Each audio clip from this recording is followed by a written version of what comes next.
जय हिंद। आज 27 मार्च है और एआरओ गया के लिए कटिहार में इंडियन आर्मी रैली भर्ती हुई है। रैली भर्ती से संबंधित पूरी जानकारी इस वीडियो में आपको बताने वाले हैं। रैली भर्ती का सबसे आज अंतिम दिन था। सोल्जर ट्रेड्समैन की रैली भर्ती हुई थी एआरओ गया के लिए कटिहार में, जो 14 मार्च 2021 से स्टार्ट हुई थी। आज जो करीबन बच्चे पकड़े गए हैं वो 40 से 45 बच्चे पकड़े गए हैं और आज जो टाइमिंग दिया गया है वो 5 मिनट 15 सेकंड तक का टाइमिंग दिया गया है। जो रैली भर्ती का सबसे अंतिम दिन था और सोल्जर ट्रेड्समैन की रैली भर्ती हुई थी। काफी सारे बच्चे जो सिलेक्ट हुए, सिलेक्ट होने के बाद ऑलरेडी आप पहले जानते हैं कि इंडियन आर्मी में सिलेक्शन लेने के लिए जो आपका पहला स्टेज होता है, जो हार्ड स्टेज होता है, वो होता है आपका फिजिकल टेस्ट। और फिजिकल टेस्ट में जो होता है वो होता है आपको रनिंग। अगर आप रनिंग में क्वालिफाइड हो जाते हैं, पास कर जाते हैं, तो उसके बाद सब कुछ आसानी से हो जाता है, क्योंकि रनिंग में पास करने के बाद आपको बीम मरवाया जाता है। तो जाहिर सी बात है, अगर आप 1600 मीटर की दूरी आप कंप्लीट कर लेते हैं, इंडियन आर्मी में पास कर लेते हैं, तो मैं उम्मीद करता हूं कि वो कैंडिडेट बीम भी मार लेंगे।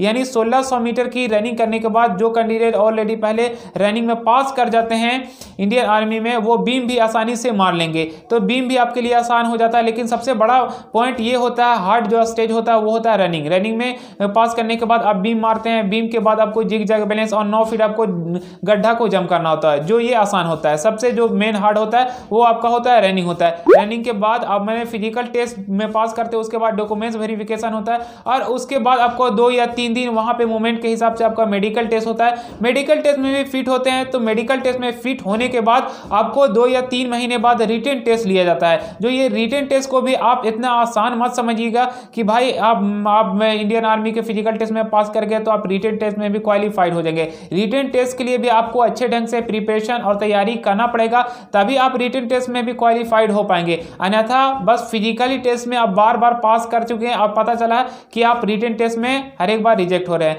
तो आपको फिजिकल टेस्ट के साथ साथ भाई आपका रिटन के भी तैयारी करना जरूरी है, तभी आप इंडियन आर्मी में सिलेक्ट हो पाएंगे। यहाँ भाई रेलवे का जॉब नहीं है, तो उसमें प्री और मेंस के बाद, परीक्षा के बाद उसमें फिजिकल टेस्ट के लिए आप भूल जाइए, क्योंकि फिजिकल टेस्ट ऑलरेडी पहले नहीं होता है। रेलवे ऑलरेडी पहले जानते हैं कि रेलवे में अगर आप टीसी या किसी भी पोस्ट के लिए अप्लाई करते हैं, बस ग्रुप डी में आपका रनिंग करना होता है, जो उतना हार्ड नहीं होता है। तो कोई भी पोस्ट यहाँ पे इंडियन आर्मी में बहुत हार्ड होता है भाई, कि इंडियन आर्मी में फिजिकल टेस्ट बहुत ही हार्ड होता है। इंडियन आर्मी में फिजिकल टेस्ट के बाद आपको रिटन के लिए भी उतना ही मेहनत करना पड़ता है। तो आप अगर फिजिकल टेस्ट के लिए जितना मेहनत कर रहे हैं, उतना ही आपको रिटन टेस्ट के लिए भी तैयारी करना जरूरी होगा। प्रिपरेशन अच्छे ढंग से तैयारी करना जरूरी होगा, तभी आप इंडियन आर्मी में सिलेक्ट हो पाएंगे। यहाँ पे रेलवे या कोई अदर जॉब नहीं है कि बस रेलवे में आपका 1-2 बार परीक्षा हुआ उसके बाद आप सिलेक्ट हो गए। जितना इसमें हार्ड होता है भाई इंडियन आर्मी में सिलेक्शन लेने के लिए, उतना कोई सा भी जॉब में मेरे समझ से नहीं होता है, क्योंकि ऑलरेडी पहले फिजिकल बहुत ही हार्ड होता है इंडियन आर्मी में सिलेक्शन। मैं जानता हूं भाई, जो दौड़ते हैं बच्चे उन्हीं का हालत मैं जानता हूं, क्योंकि जो सिलेक्ट होते हैं उनसे जाके पूछना कि वो कितना मेहनत करते थे इंडियन आर्मी में सिलेक्शन लेने के लिए। अगर आपको लगता है कि हम रोज 1600 मीटर की दूरी खाली अपने मन से जैसे पाएंगे वैसे दौड़ के और इंडियन आर्मी में सिलेक्ट हो जाएंगे, तो ये आपकी भूल है। इंडियन आर्मी में सिलेक्शन लेने के लिए आपको बहुत से बहुत ज्यादा मेहनत करना पड़ता है, पागल बनना पड़ता है, समझो उस लक्ष्य के प्रति आपको इधर उधर बहुत ही दौड़ना पड़ता है भाई, तभी आप इंडियन आर्मी में सिलेक्ट हो पाएंगे। जो कैंडिडेट इंडियन आर्मी में सिलेक्ट हुए हैं उनसे जाके आप पूछिएगा कि आप कैसे तैयारी करते थे, वो रियलिटी आपको सच्चाई बताएंगे। बिना मेहनत का इंडियन आर्मी में के फिजिकल टेस्ट में आप कभी भी नहीं पास कर सकते हैं, ये मैं लिख के आपको बता दे रहा हूं। तो मैं ये सब इसलिए आपको बता रहा हूं कि जो कैंडिडेट ऑलरेडी पहले पास कर चुके हैं ये सब में फिजिकल टेस्ट में, उसके बाद उनको रिटन की भी तैयारी करना जरूरी है। जो रिटन के लिए आपको सबसे पहले एग्जाम पैटर्न और सिलेबस देखना जरूरी है। किसी भी रिटन एग्जाम को क्वालिफाइड करने के लिए उसका जब तक आप एग्जाम पैटर्न और सिलेबस नहीं देखेंगे तब आपके लिए बहुत ही दिक्कत होने लगेगा।